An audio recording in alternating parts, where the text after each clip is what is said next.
Oke, bismillahirrahmanirrahim. Assalamualaikum warahmatullahi wabarakatuh. Perkenalkan, kami dari kelompok 6 ingin melakukan atau mengerjakan tugas besar satu, yaitu tugas kewarganegaraan. Jadi tugasnya itu adalah kami ingin menjelaskan janji Bapak Prabowo Subianto dan Mas Gibran Rakabuming Raka. Nah, sebelum kita masuk ke dalam debat, kami akan memperkenalkan diri terlebih dahulu. Perkenalkan, saya Alfarabi Ardi Kusuma. Nama saya Rena Adriano. Nama saya Alwan Yazid. Nama saya Muhammad Farhan Anansyah. Saya Rizky Trianto. Nah, di sini kami ingin melakukan perdebatan, yaitu tentang janji yang dibuat oleh Bapak Prabowo Subianto dan Mas Gibran Rakabuming Raka kepada generasi muda. Oke, stay tuned. Oke, mungkin dari kalian ingin berpendapat duluan tentang program Pak Jokowi yang akan dilanjutkan dengan Pak Prabowo tentang hilirisasi. Oke, menurut saya nih, kalau hilirisasi sih bagus ya. Jadi kayak kita nggak perlu lagi ekspor barang kayak nikel, timah gitu dari luar negeri ke dalam negeri gitu. Jadi kayak kita menjadi negara yang mandiri gitu. Saya setuju sih dengan pendapat Bung Alfa, karena dengan pernyataan begitu banyak negara lain ke-trigger akan kerja dari Prabowo Subianto tersebut. Ya. Oke, kalau tentang IKN pendapatnya gimana? Kalau saya sih kurang setuju ya, karena kan IKN itu asli pakai duit dari rakyat juga. Nah kan sedangkan itu pembangunan IKN itu tanpa persetujuan dari rakyat juga, dan dia itu asal bikin aja gitu tanpa persetujuan dari rakyat. Benar-benar.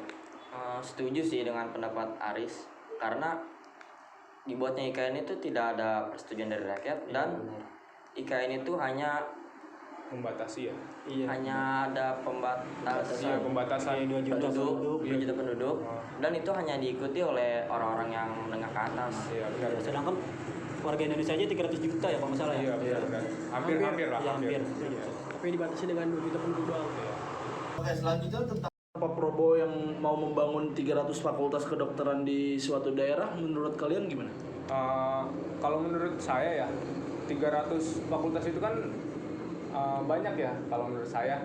Jadi itu memerlukan dana yang cukup banyak. Jadi saya kontra terhadap pembangunan tersebut. Cuman kalau misalnya emang dari kayak emang di situ ada pembangunan.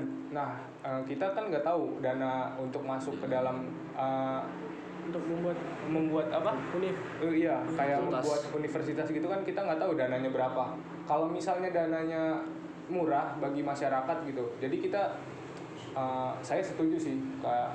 Kan kalau misalnya masuk kedokteran itu kan dananya yang kita perlukan tuh cukup banyak ya. Kayak misalnya di swasta itu udah hampir ratusan ya. Ratusan. Nah, itu saya antara pro dan kontra. Tapi sedangkan itu apa namanya kan itu aja baru mau bikin doang 300 fakultas kan, belum pendidikannya tuh selama yang itu. Iya, Sama pendidikan bakal jadi lulusnya itu. Ya, Pasti kan benar. butuh dana banyak. Ya, benar. Mungkin singkatnya lebih baik fakultas itu diturunkan harganya. Iya, jadi kayak bisa meringankan beban bagi masyarakat gitu. Soalnya di Indonesia ini untuk masuk ke kedokteran itu cukup tinggi ya biayanya ya. Jadi belum tentu warga desa yang ada di pedesaan itu mampu gitu buat masuk ke dalam universitas tersebut yang ingin dibangun oleh Bapak Prabowo. Betul sekali. Selanjutnya gimana pendapat kalian tentang adanya gaji penjabat agar tidak adanya korupsi? Mungkin kalau buat ini saya kontra banget, karena korupsi itu saya lebih masuk akal dengan kerjanya Anies yang merampas semua hartanya dan dimiskinan. Agar dia kayak jera gitu lah ya. Iya, Karena iya. itu yang membuat para koruptor takut. Iya, benar-benar. Kalau Bung Saya juga kontra sih, soalnya dengan adanya peningkatan gaji bagi para pejabat justru itu akan menimbulkan kayak inflasi gitu. Iya, benar. Dan belum tentu dengan adanya peningkatan itu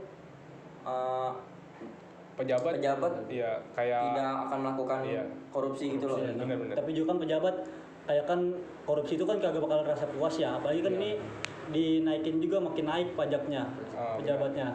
Seperti yang baru viral kemarin Iya, yang korupsi 271 triliun. Iya. Kayak gitu. Itu mungkin harus dimiskinkan, bukan dipenjarakan saja. Iya, benar-benar. Namanya manusia. Oke, terus Prabowo yang akan menaikkan dana 5M per desa, kalian setuju? Saya sih setuju ya, tetapi hal tersebut perlu diawasi karena agar tidak ada tindakan korupsi oleh kepala desa Iya, dan benar. dana tersebut digunakan secara efektif untuk desa tersebut. Iya, benar sih. Bener Bung, karena saya pernah nge-research ada salah satu warga yang bilang dananya dipakai oleh oknum buat membeli rumah. Iya, Dari benar. dana itu Dari dana yang 5M, Mungkin, yang itu yang Mungkin dananya harus dipegang dengan orang yang tepat. Iya, benar. Enggak sih, bukan itu, kayak harus diperketat lah istilahnya. Diperketat. Oke. Iya. Gimana pendapat kalian tentang makan siang gratis di setiap daerah yang akan dilakukan Prabowo secara bertahap sampai 2029? Kalau menurut saya sih pro ya, karena hal tersebut bisa Kayak menguntungkan lah ya Iya. bagi dan negara. bisa memperkecil masalah adanya kelaparan, tapi itu juga harus dipertimbangkan soal ekonomi Indonesia. Iya, benar. Tapi kan dalam hal ini dananya harus besar banget kan. Iya, benar. Dan itu juga untuk bisa terwujud 100% itu membutuhkan waktu sekitar 4 tahun ya, sampai 2029. Iya. Udah gitu Indonesia pernah ada berita Indonesia mengekspor sapi dari India sebesar 1.500 ya. Nah, itu membutuhkan dana yang besar. Udah mengekspor sapi. Nah, itu sedangkan Utang negara udah banyak utang banget. negara udah banyak. Udah gitu biaya untuk melakukan program makan gratis itu juga membutuhkan waktu dana yang banyak gitu. Ya, di sini yang paling banyak kan program makan siang Iya, gratis. benar. Berarti Rian setuju? Saya setuju. Farhan setuju? Aris? Gas. Gas. Kita nggak setuju ya? Setuju. Oke. Oke, terus menurut kalian tentang food estate gimana? Food estate. Yang nanam jagung itu singkong. Yang bener aja.